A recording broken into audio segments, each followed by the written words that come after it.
Hello students, Namaskar. Myself Gulzar Rohit from Pioneer School. Student આપણે last વિડીયોમાં the night train at Deoli unit 6માં આપણે last વિડીયોમાં લેખક પોતાના વતનમાં પાછા ફરી રહ્યા છે અને પોતે જ્યારે એ સ્ત્રીને છોકરીને પોતે ત્યાંથી મળીને ત્યાંથી નીકળી રહ્યા હતા ત્યારે એ એને લોંગ ટર્મ સુધી લાંબા સમય સુધી જોઈ રહ્યા હતા અને ફરીથી પાછા જે સિચ્યુએશનમાં પોતે આવે છે કે તે ત્યાં એકલી ઊભી હશે તેવું માત્ર પોતે જોઈ શકતા હતા. બરાબર છે, તો આપણે એટલા સુધી જોયું હતું અને હવે આપણે નવા પેરેગ્રાફ સાથે ફરીથી આપણે સ્ટાર્ટ કરીશું. જોઈએ વિદ્યાર્થી મિત્રો. I sat up awake for the rest of the journey. I could not forget her, the girl's face and her dark bright ice.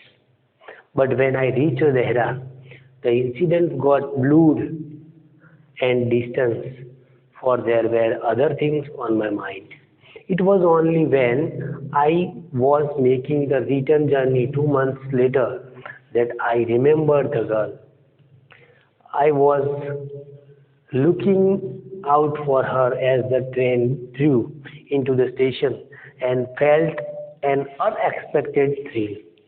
I saw her walking up the platform. I ran to the door and waved at her. When she saw me, she smiled. She was pleased that I remember her. I was pleased that she remembered me. Okay friends, તો આપણે આટલા સુધી આ પેરેગ્રાફની ચર્ચા કરીશું. જોઈએ ગુજરાતી આપણે translation કરીએ છીએ. I sat up awake for the rest of the journey. એ લેખક કેવું છે કે છે I sat up awake. Awake એટલે જાગતા રહેવું. પહેલું આપણે વિદ્યાર્થી મિત્રો એ જગ્યા છે એટલે લખીએ છીએ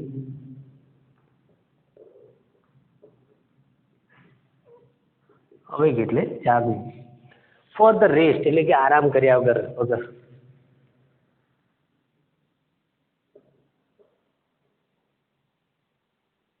આરામ. Of the journey. I sat up awake. Awake એટલે જાગતા રહ્યો. Four the rest of the journey એટલે કે હું મુસાફરી દરમિયાન હું જાગતો રહ્યો. એટલે કે પોતે રેસ્ટ આરામ કર્યો નહીં, તેઓ સતત જાગતા રહ્યા. I could not forget her, the girl's face and her dark bright eyes. I could not forget. Forget એટલે ભૂલી જવું. હું ભૂલી ના શક્યો. Forget એટલે ભૂલવું.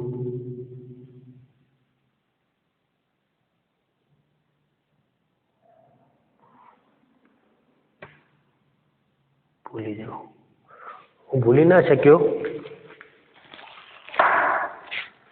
I could not forget her, the journey. મુસાફરી દરમિયાન the girl's face, પેલો છોકરીનો જે ચહેરો છે મુસાફરી દરમિયાન ભૂલી શક્યો નહીં. And her dark bright eyes, અને તેની ઘેરી, ડાર્ક એટલે ઘેરી આંખો.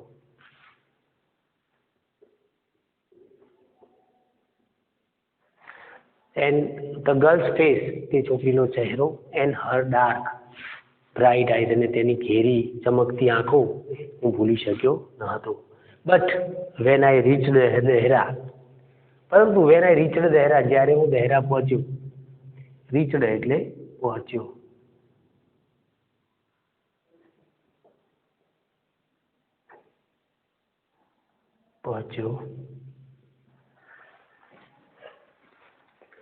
The incident એટલે ઘટના.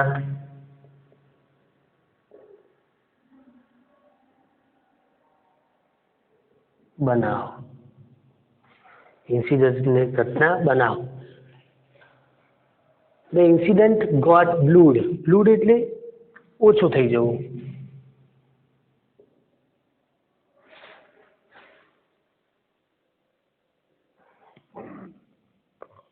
ઓછું થવું, ઝાંખું થવું એવું પણ કહેવાય. Got blurred and distance. Distance એટલે અંતર.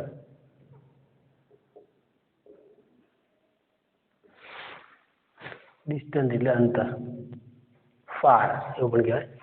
But when I reach Dehra, જ્યારે હું દેહરા પહોંચ્યો, ધ ઇન્સિડન્ટ ગોટ બ્લૂડ. હું આ જે ઘટના છે એ મારા મનમાંથી ઓછી થઈ ગઈ. એન્ડ ડિસ્ટન્સ એટલે લાંબા અંતર, અને એના કારણે જે આ કહેવાય કે આ મારી જે કહેવાય ને કે જે બનાવ આ ઘટના એ ઝાંખી થઈ ગઈ, ઓછી થઈ ગઈ. Four there were other things on my mind, અને નવા વિચારો, બીજા જે નવા વિચારો છે મારા મગજમાં આવ્યા, અને જે યાદ હતી એ મારી આ ઘટના મારાથી ભૂલાઈ ગઈ, ઓછી થઈ ગઈ. It was only when I was making the return journey 2 months later that I remember the girl. I was making the return journey 2 months later, એટલે કે 2 મહિના પછી મારે એ તરફ પાછું જવાનું થયું. લેટર એટલે પછી.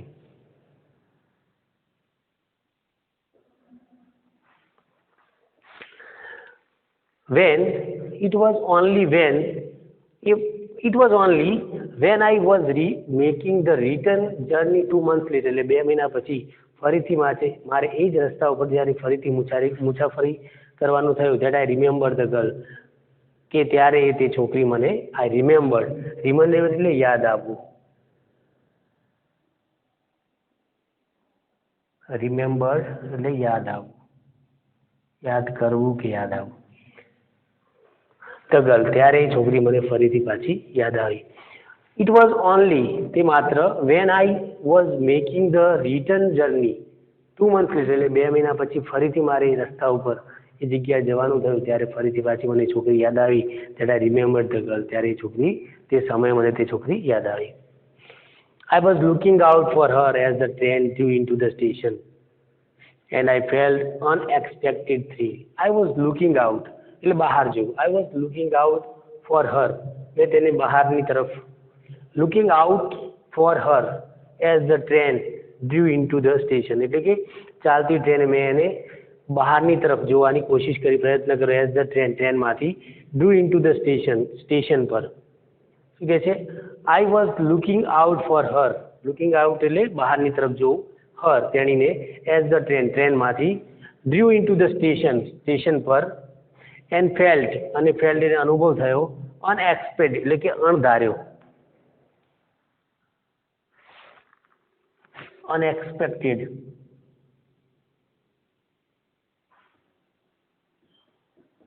અણધાર્યો, અને thrill એટલે રોમાંચ.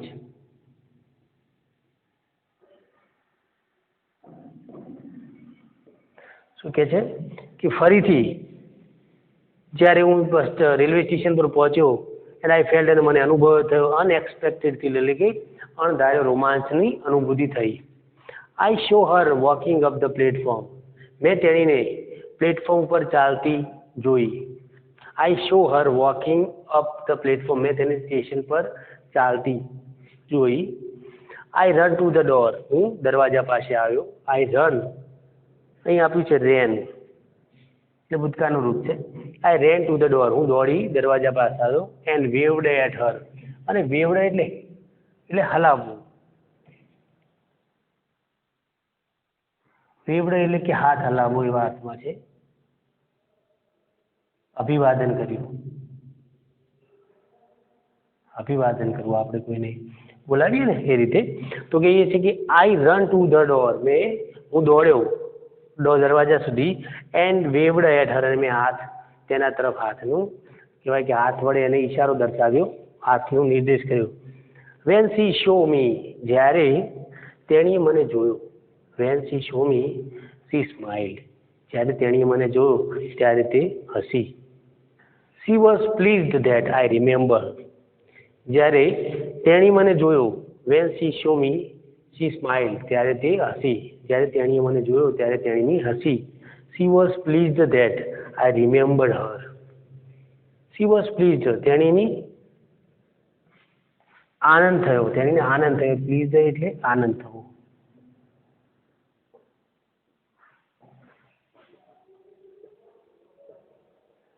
ખુશ થવો.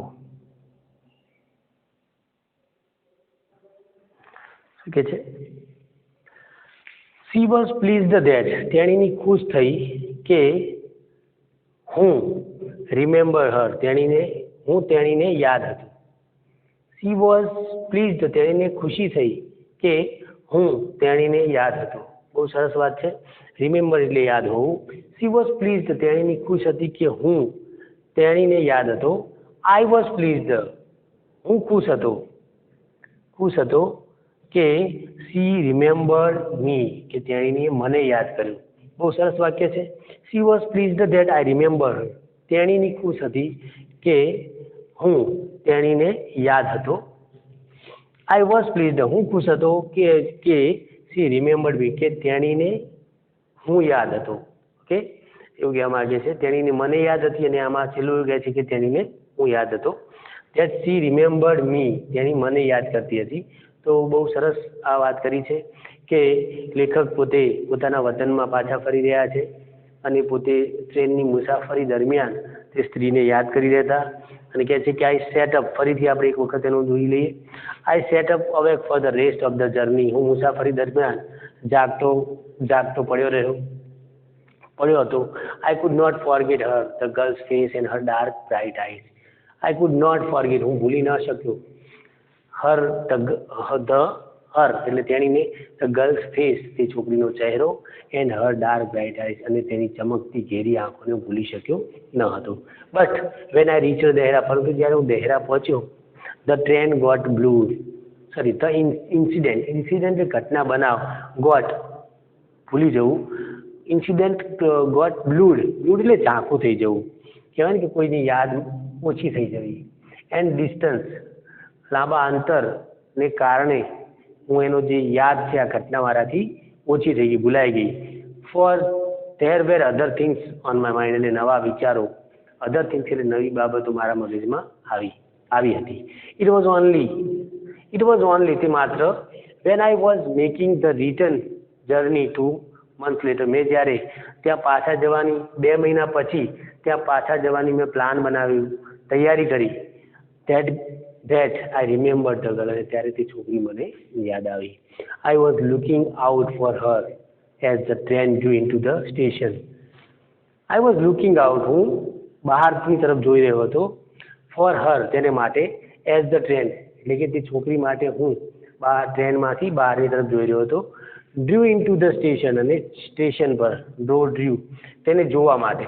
ડ્યુ એટલે ડ્રોનું ડ્યુ.